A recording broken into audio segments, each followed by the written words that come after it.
Tudo bem, minha gente? Sejam bem-vindos a mais um episódio de Narrativas Mal-Assombradas. Dessa vez, vamos contar uma história assustadoramente real e até mesmo já virou filme. Só que aqui eu vou contar a história que realmente aconteceu. Pegue seu café e vamos ao episódio de hoje.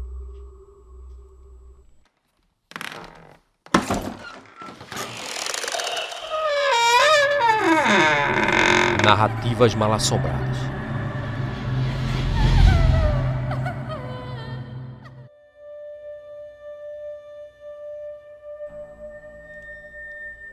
Há mais de 120 anos, uma dupla de felinos aterrorizou os trabalhadores de uma ferrovia africana e transformou em lenda uma história assustadoramente real.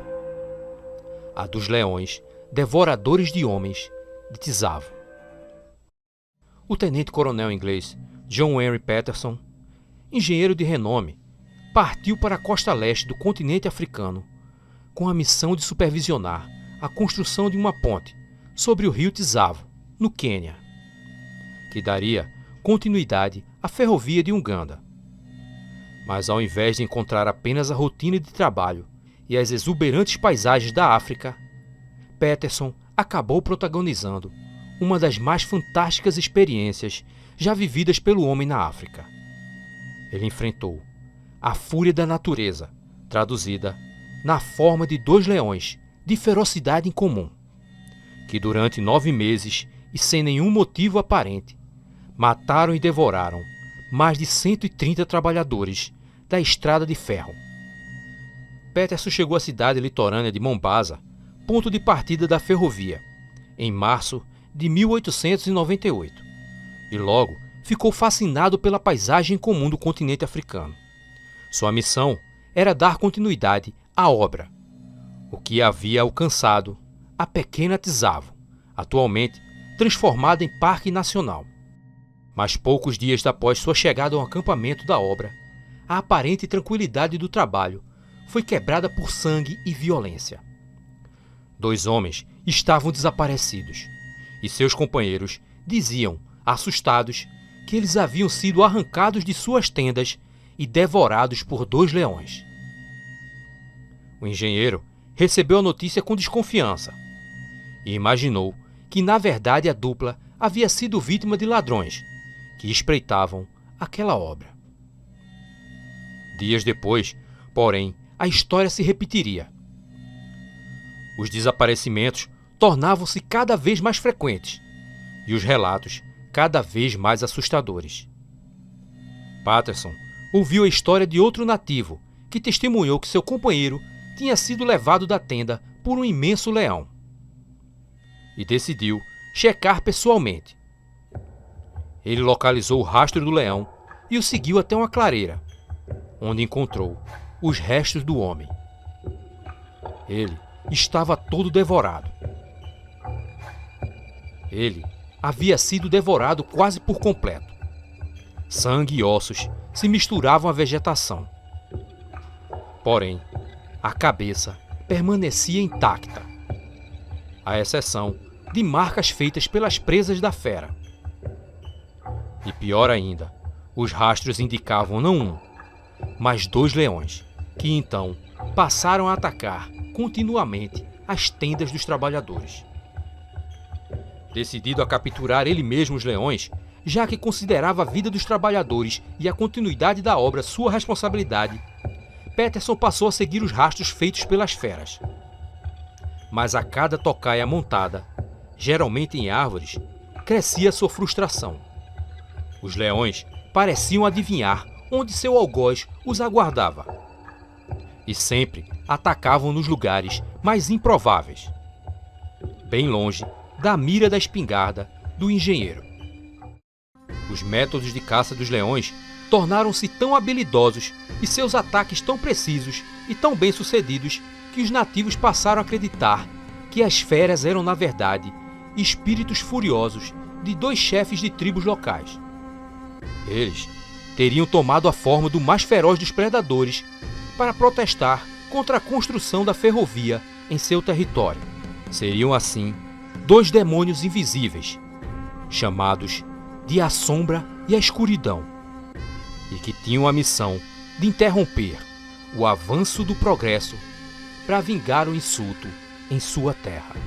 A cada ataque, os leões se tornavam mais audazes, não temendo o tiro e chegando a devorar suas vítimas bem à frente dos outros trabalhadores. Os homens, apavorados, nada faziam, a não ser olhar aquele macabro banquete. Peterson chegou a observar um certo padrão no método de ataque dos animais. Eles agarravam suas vítimas sempre pelo pescoço, mas começavam a devorá-las pelos membros inferiores, quase sempre poupando a cabeça. Mas a engenhosidade e determinação de Peterson eram admiráveis. Corajoso, ele montou as mais estranhas estruturas na tentativa de surpreender os animais. A armadilha mais impressionante foi a de uma imensa jaula, dividida em dois compartimentos, onde de um lado ficavam os próprios trabalhadores da ferrovia, servindo de isca humana, protegidos por barras de ferro, e todos de espingarda em punhos e prontos para fechar a jaula assim que um dos leões entrasse. Embora muitos duvidassem da eficácia da arapuca, uma das feras acabou sendo capturada após algumas noites. Mas os trabalhadores assustados erraram todos os tiros e só conseguiram enfurecer mais ainda o animal. A porta da jaula acabou quebrando, deixando com que a fera conseguisse escapar. Em dezembro de 1898, os leões finalmente conseguiram seu intento. As obras da ferrovia foram interrompidas por 3 semanas. A essa altura, o número de mortos já ultrapassava 100 operários. Todo o trabalho então se resumiu à construção de estruturas à prova de leões. Mas Peterson não havia desistido de pegar aqueles animais e montou uma nova estrutura para tentar surpreendê-los. Uma espécie de andaime apoiado em 4 frágeis estacas de madeira, que certamente poderiam ser derrubadas com uma simples patada de um dos leões. A cada noite, ele aguardava a chegada dos animais, até que finalmente alcançou seu objetivo. Mas não exatamente da maneira esperada. Uma das feras já havia percebido a sua presença e o espreitava pela densa floresta. Percebendo que havia se tornado a caça e não o caçador, o engenheiro, atento à movimentação entre as árvores, acreditou que sua hora era chegada. A sua morte parecia ser evidente. E assim que ouviu o som dos gravetos pisados, ele disparou a esmo sua espingarda 2 vezes, na direção de onde vinha aquele som. Um rugido estrondoso ecoou por toda a selva, e nesse momento, Patterson percebeu que uma das feras havia sido atingida. Na manhã seguinte, ele e um grupo de trabalhadores foram em busca do animal e encontraram o leão morto. Da ponta do focinho até a ponta da cauda, ele media incríveis 3 metros. Foram necessários 8 homens para carregá-lo de volta ao acampamento. 3 semanas depois, o segundo devorador de homens seria abatido. Dessa vez, Patterson ergueu uma pequena estrutura em cima de uma árvore e ficou à espreita com sua arma em punho. Logo, sua paciência foi recompensada. O leão tentou alcançá-lo inutilmente e o engenheiro conseguiu acertar um tiro no dorso do animal, que imediatamente fugiu para a floresta. O caçador ainda seguiu a trilha de sangue na esperança de encontrar o leão morto.